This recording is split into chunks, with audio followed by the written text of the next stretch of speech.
I'm Dean Greco, and this is my lovely wife, Nicole, and this is Christmas Present. Today's episode is all about heart. You know, when I think of heart, Christmas heart, I think about the Grinch and how his heart grew 3 sizes over the course of the Christmas season. When I think of heart, I think of doom-doom-doom-doom-doom-doom-doom, Barracuda. Well, I went in search of Christmas heart, and I happened to find it at the intersection of Rockefeller Center and Morris County, New Jersey. Let's take a look. The Rockefeller Center tree is probably one of the world's most recognizable holiday landmarks. Huge trees can yield huge gifts, and that's definitely the case in this plaza. Sure, it's the backdrop for a regal display, and yes, it does a great job posing for the cameras of 750,000 visitors each year. But no matter how tall or wide these Tannenbaums measure, its most important reach is several miles away. That tree just does not come down and be thrown away. It's going to keep on giving and provide safeties and affordable homes for people right here in this area in need. Blair Schleicher Bravo is Chief Executive Officer of Morris Habitat for Humanity.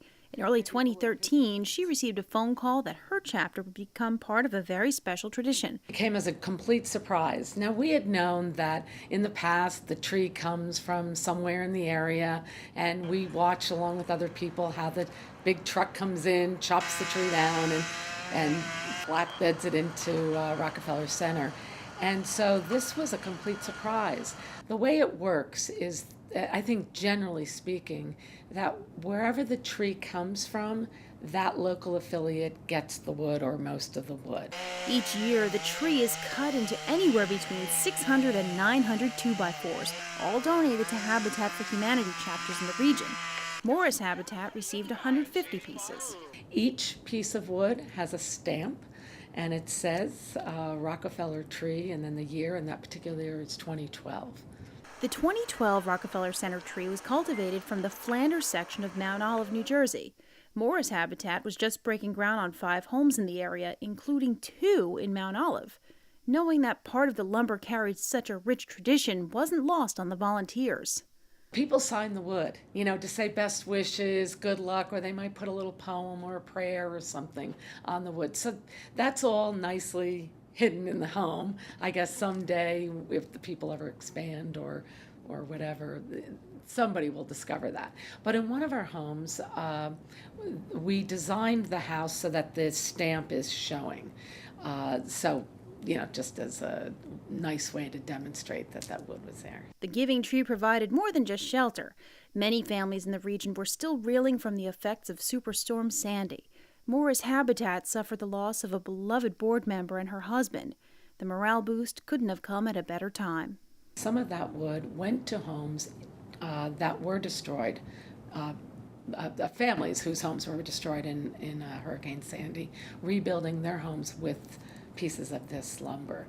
So it was a tree that kept on giving, and these homes are built better and stronger, and hopefully for another 100 years. Habitat for Humanity partners with communities and volunteers to help those in need achieve home ownership. And while there are a number of factors that cause poverty, the concept of need, according to Blair, is closer than most people recognize. Most of us are probably one paycheck or one catastrophic illness away from being in need. I can tell you countless stories of people who were living the very fine American dream, middle income, had a house here, maybe even had a little vacation cabin. One catastrophic illness it wiped out, in this particular family, wiped them out, where you got now the whole family living in a 1 or 2 bedroom, just trying to rebuild their lives. So if you get a chance to visit New York City this season, or just plan to watch the Rockefeller Center tree lighting on TV, remember its example of strength through generosity. Remember your own home, your own family, and why you're there. You're there to celebrate with your loved ones and to feel good. And there's nothing wrong with that. And to know that you can feel good knowing that tree is going to be probably shelter for a bunch of families somewhere in the general vicinity. And now with a version of Oh Holy Night that features a lot of heart and soul is our friend Gina Maria Jones.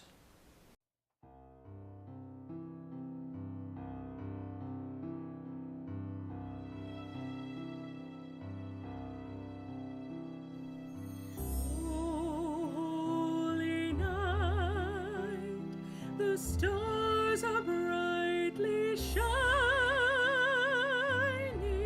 It is the night of our dear Savior's birth. Long lay the world in sin and error pining, till he appeared and the soul felt its worth. A thrill of hope, the weary world rejoices, for yonder breaks a new and glorious morn.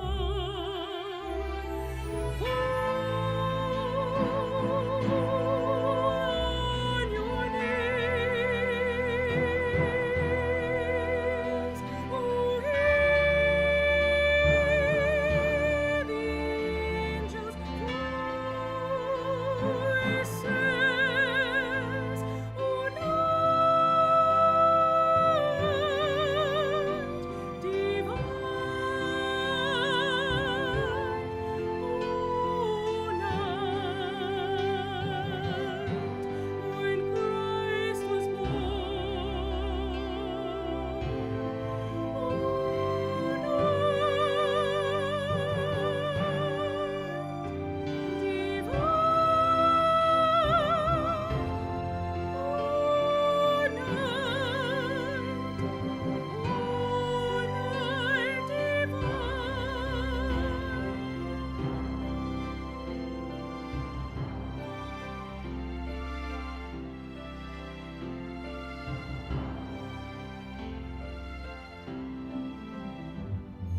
truly he taught us to love one another.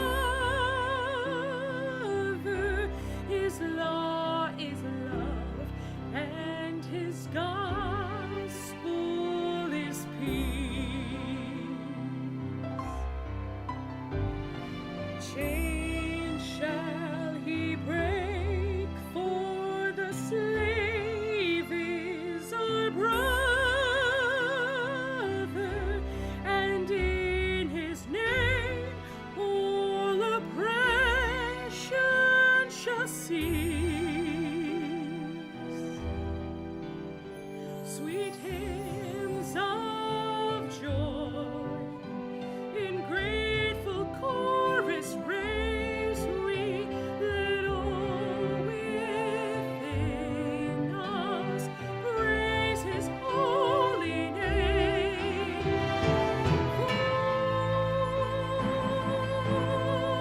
On your knees, oh, hear the angel voices. Oh, night divine, oh, night when Christ was born. Oh, night divine,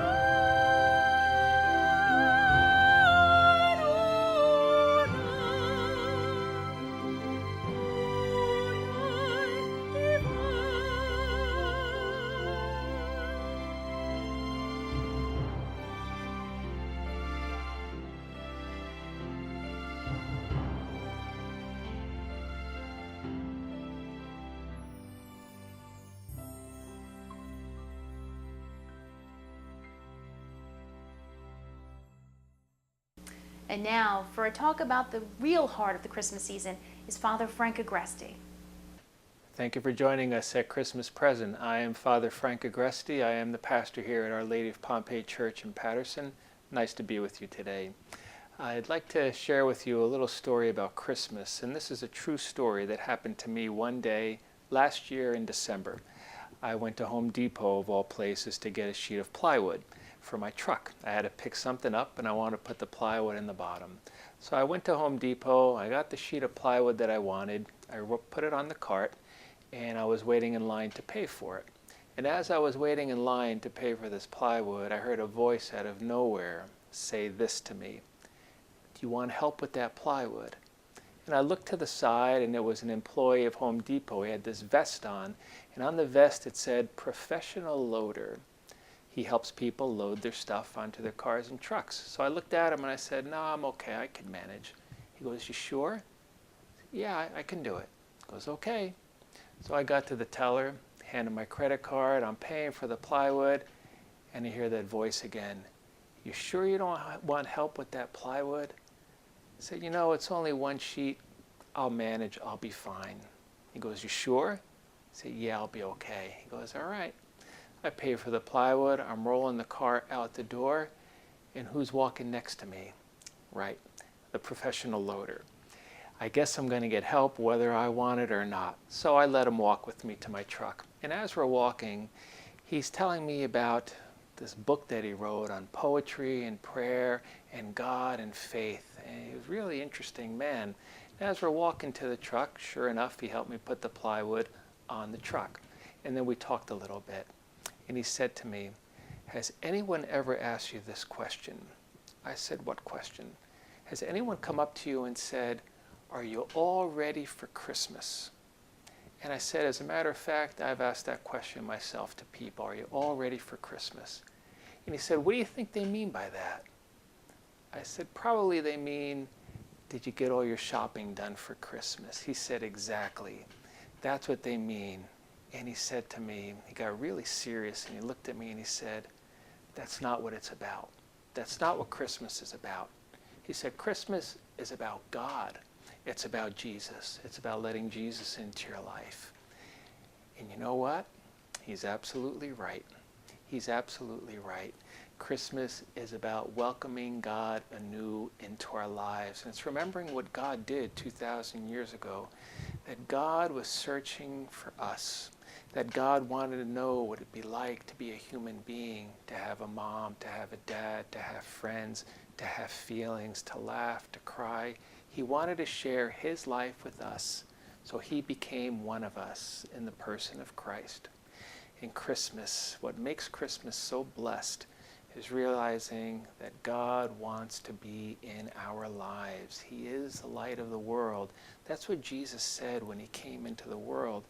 And he wants to be the light of our lives too. And that's the task, not only of Christmas, but of every day of our lives, that God will find an open space and a welcome place in our hearts and our minds and our souls, that each day we say to God, "Yes, I want you to be a part of my life." And if we do that, then our Christmas, not only a Christmas celebration, but all the days of our life will be blessed with a joy that we could never imagine. I wish and pray for all of you and your families that this year and every day thereafter you may experience the blessing of God's presence in your lives. What are you doing? Looking up cardiologists. Do you feel okay? Yeah, I'm fine. Why are you looking up cardiologists? Heart. If you're looking for Christmas heart, then why don't you check out the Ice Caverns in Fairfield, New Jersey? Why don't you check out the Ice Caverns in Fairfield, New Jersey? I mean, okay, we'll go. If you're like me and you grew up in northern New Jersey, there's a good chance that you have childhood memories from Christmas scenes kind of like the ones here at Jody's Silk Florist and Patio Center.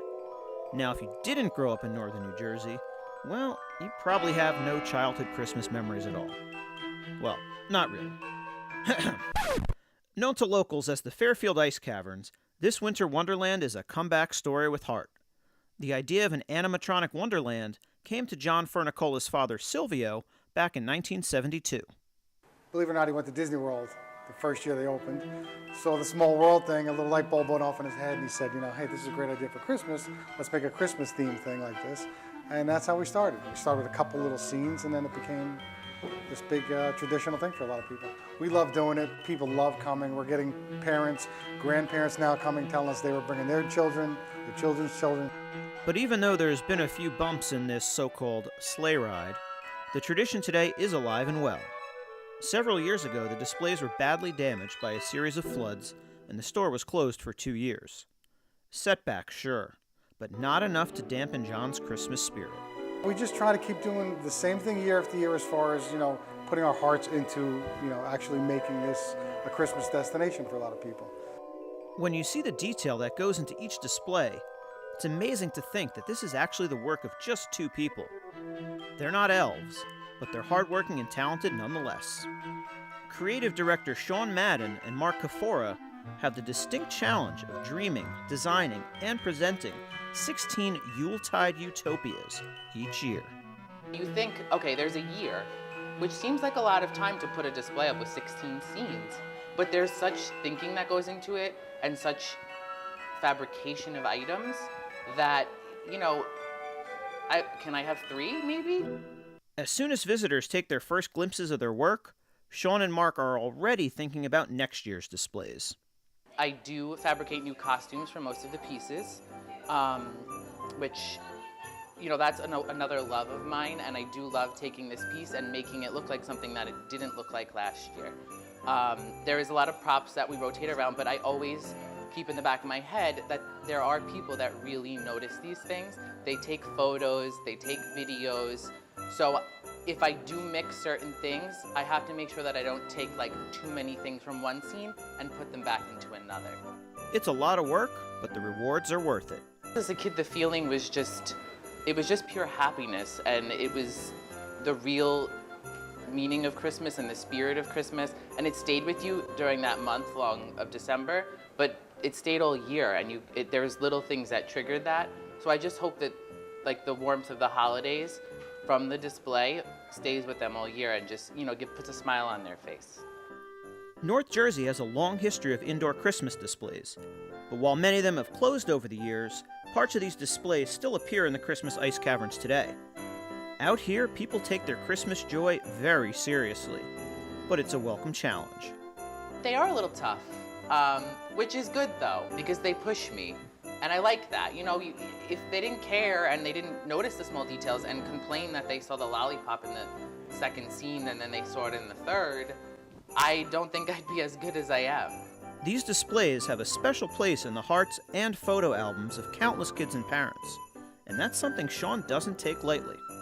It's a warm feeling to think that I am doing that for others, because I have pictures of me as a kid in front of displays and I go back and look at them and you remember other things that aren't in the picture because it brings you back to that time.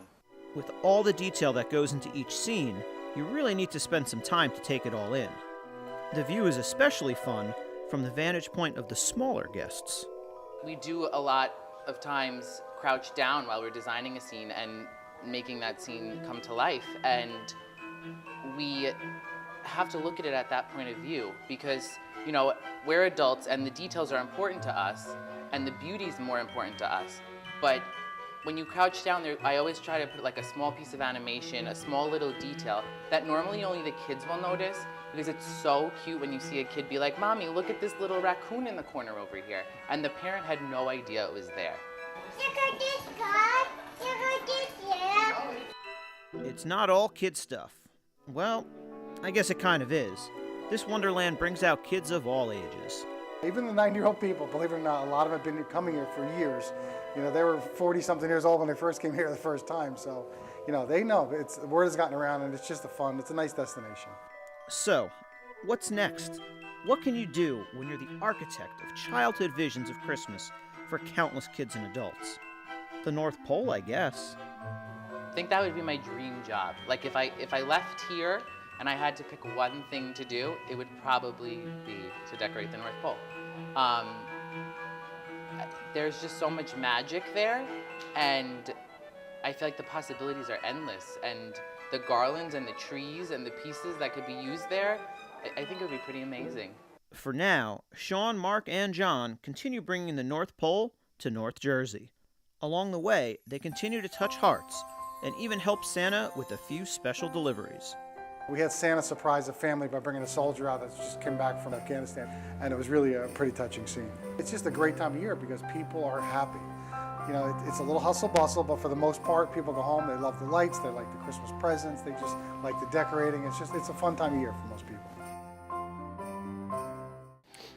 Well, Dean, after all that, all our travels, do you feel like you found heart? Well, we have met a lot of great people with heart, but I still feel like something's missing. Have you tried home? Oh, home. Home is where the heart is. Look. The heart and the hearth. The hearth. Look at that. Home is where the hearth is. Oh, Dean, I think we're all set. Thank you for watching Christmas Present, and we wish you a wonderful Christmas present and a very Merry Christmas. Thanks for watching. Goofball.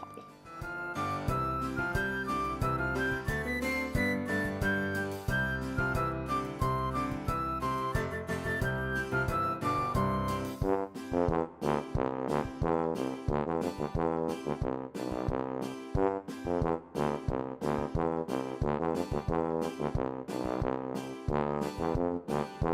you.